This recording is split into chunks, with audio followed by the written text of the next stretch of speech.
School పంపిస్తున్నాం. ఇది private స్కూల్లో చెప్పి సార్లు ఎవరండి కనీసం బీఈడీ కూడా చేయలేవాళ్ళు. మా అయితే ఇంటర్ డిగ్రీ అంతటితోనే ఆపేసిన వ్యక్తులు కొంతమంది ఉన్నారు బీఈడీ చేసి. వీళ్ళు మన గవర్నమెంట్ స్కూల్ అయినప్పటికీ ఎంతో ఎక్స్పీరియన్స్ గల మాస్టర్లు బీఈడీ చేశారు, కొంతమంది ఎంఏ ఎంఈడీలు కూడా చేసిన మాస్టర్లు ఉన్నారండి. వీళ్ళు ఈ స్కూల్స్ అన్నింటికి ట్రైనింగ్ పర్పస్లో ఉపాధ్యాయులకు ట్రైనింగ్ ఇవ్వడానికి వీళ్ళు వెళ్తారండి, ఎలా బోధించాలి ఏంటి అని చెప్పేసి. సో మన స్కూల్లో ఎడ్యుకేషన్కి ఏ విధమైన ఇబ్బంది లేదు. నేను ఈ స్కూల్లోనే చదువుకున్నాను, అన్నయ్య ఈ స్కూల్లో చదువుకున్నాను, తమ్ముడు అక్కడే చదివారు, వాళ్ళిద్దరు ఉద్యోగాలు చేస్తున్నారు.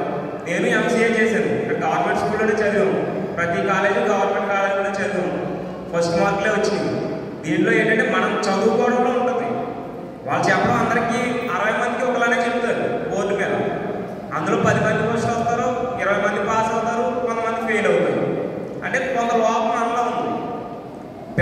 పిల్లల మీద కూడా మనం దృష్టి పెట్టి స్కూల్ నుంచి వచ్చిన తర్వాత 1 గంట వాళ్ళ మీద దృష్టి పెట్టి చదివించడం, కూర్చుని వాళ్ళకి ఏమి రాకపోతే చెప్పడం. కొన్ని చదువుకున్న తల్లులు ఉంటారు కదా ఇంట్లో, వాళ్ళు కూడా కొంచెం చెప్పి చదవడమ్మా అని చదివించడం.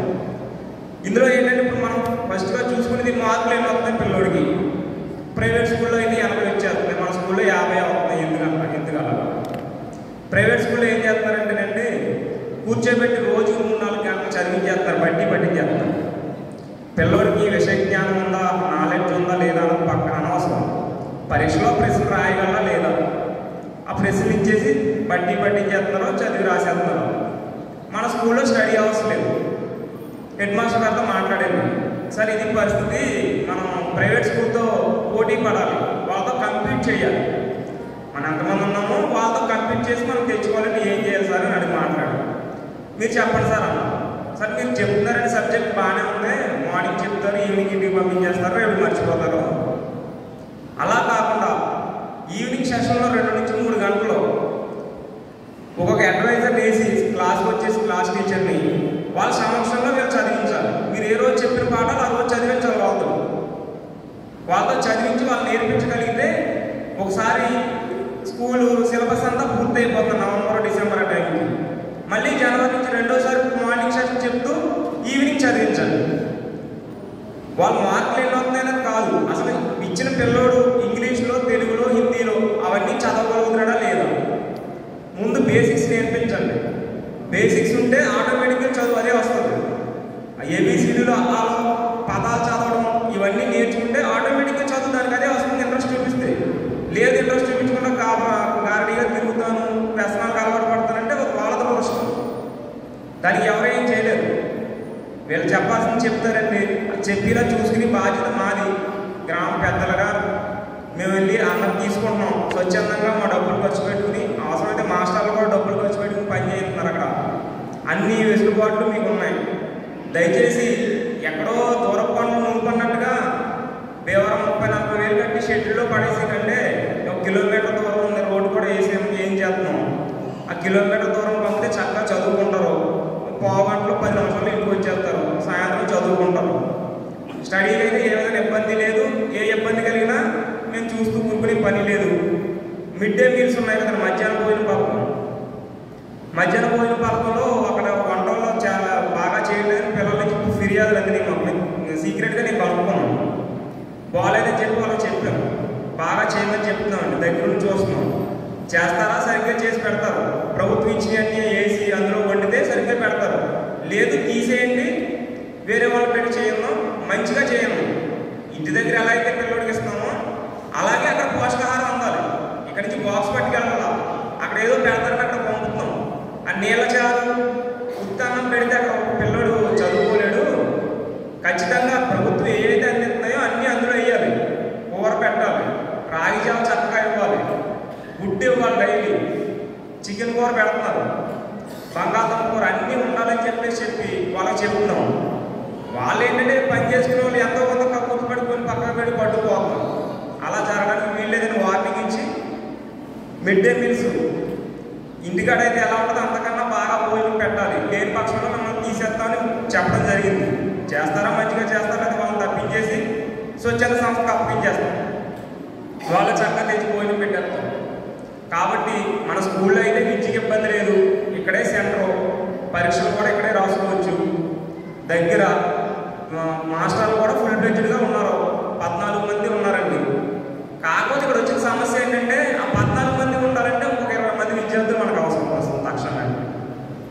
ఒక 20 మంది విద్యార్థులు తగ్గారు.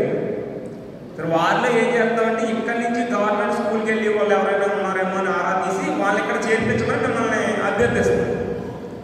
మీకు ఎవరైనా ప్రైవేట్ స్కూల్కి ఇంకా జాయిన్ చేయకుండా ఉంటే దయచేసి అక్కడ చెప్పి బోధన ఉంటే ఇక్కడ చెప్పి బోధన ఉంటే, కాకపోతే పక్కలో మా పిల్లలు స్కూల్ వ్యాన్కి పంపుతుంటే అరే ఆ పిల్లలు ప్రైవేట్ స్కూల్ వ్యాన్ డబ్బులు పెట్టుకుంటున్నారు అని గొప్ప కోసం తప్ప విద్య ఎక్కడైనా ఉంటే ఇక్కడే చదువుకున్నాను. అన్నయ్య గారు 50 ఇయర్స్లో అమెజాన్లో మేనేజర్ చదువుకున్న హై స్కూల్లో, ఇక్కడ బోర్డీ స్కూల్లో. అలాగే నాతో చదువుకున్న వాళ్ళు ఎంతో మిలిటరీకి వెళ్ళిన కొంతమంది ఉన్నారు. అందరూ ఉద్యోగాలు చేస్తారు. మేము గవర్నమెంట్ స్కూల్లోనే చదువుకున్నాం. నేను ఎంసీఏ చేశాను. సరే విద్య ఎక్కడ మనం చదువుకుంటే అక్కడే వస్తుంది. మనం గొప్ప కోసం వెళ్ళి ఉన్న డబ్బులంతా పాడు చేసి వృధా చేసుకుని అప్పుడు పోవాలి అవుతుంది చదువుల పేరు మీద. అలా అవ్వకుండా దయచేసి మీ పిల్లలు మన స్కూల్లో జాయిన్ చేస్తారని మన మాస్టర్ల తరఫున, మన గ్రామం తరఫున, మన సంఘం తరఫున నేను మిమ్మల్ని అభ్యర్థిస్తున్నాను. సో ఈ అవకాశం ఇచ్చినందుకు ధన్యవాదాలు. ఏదైనా మన స్కూల్ తరఫు నుంచి కనుక సమస్య ఉంటే ఎవరి దగ్గరికి అవసరం లేదు, నా దగ్గరికి రండి. ఏ సమస్య ఉన్నా నేను ఆ సమస్య లేకుండా చేస్తాను. బాధ్యత నాది. అది ఎమ్మెల్యే గారి దృష్టికి తీసుకెళ్లాల్సి వచ్చినా, ఎంపీ గారి దృష్టికి తీసుకెళ్లాల్సి వచ్చినా, కలెక్టర్ గారి దృష్టికి తీసుకెళ్లాల్సి వచ్చినా సరే ఇమీడియట్గా నాకు ఫోను, కలెక్టర్ గారితోనే అపాయింట్మెంట్ ఫోన్ ఉంటుంది నాకు, సీసీ గారికి. ఏం ఇబ్బంది లేదు, ఏ సమస్య ఉండదు. సమస్య లేకుండా చూసుకుని బాధ్యత మాది. మీ పిల్లల్ని ఇక్కడ చేర్పించండి. వీలైతే మీ అవకాశాన్ని బట్టి చూసుకుని చదువు విషయంలో ఎటువంటి ఇబ్బంది ఉండదు. రేపు నుంచి వచ్చే నెల నుంచి స్టడీ అవర్స్ పెట్టబోతున్నారు. వాళ్ళు చెప్పిందంతా సాయంత్రం వెళ్ళే చదివించాలి. బాధ్యత మాస్టర్ గారు. మాస్టర్ చదివిస్తారా? పెట్టించారా? మాస్టర్లు కూడా చాలా ప్రేమపూర్వకంగా వాళ్ళ సొంత పిల్లల్లాగా భావిస్తామని చెప్తున్నారు. లేదు ఏవైనా పిల్లల్ని కొట్టడం కానీ ఇబ్బంది పెట్టడం కానీ చేస్తే అటువంటివి లేకుండా మేము చూసుకుంటాం. ఎవరైనా టార్గెట్ చేసి పిల్లల్ని ఇబ్బంది పెట్టడం, తిట్టడం లాంటివి ఏమి ఉండవు. ఒకవేళ అటువంటివి ఉన్నా మా దృష్టికి తీసుకురండి, అవి నేను చూసుకుంటాం. అవసరమైతే వాళ్ళు ఇక్కడి నుంచి ట్రాన్స్ఫర్ వెంటనే చేంజ్ చేస్తాను. ఒక రోజు కూడా ఇబ్బంది ఏమి ఉండదు. ఒకటే ఆట.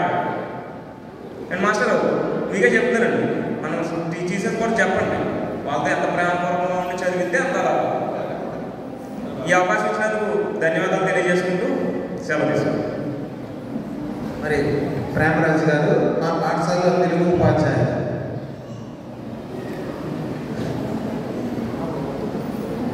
సంఘ సీఆర్ గారికి, సంఘ పెద్దలకు,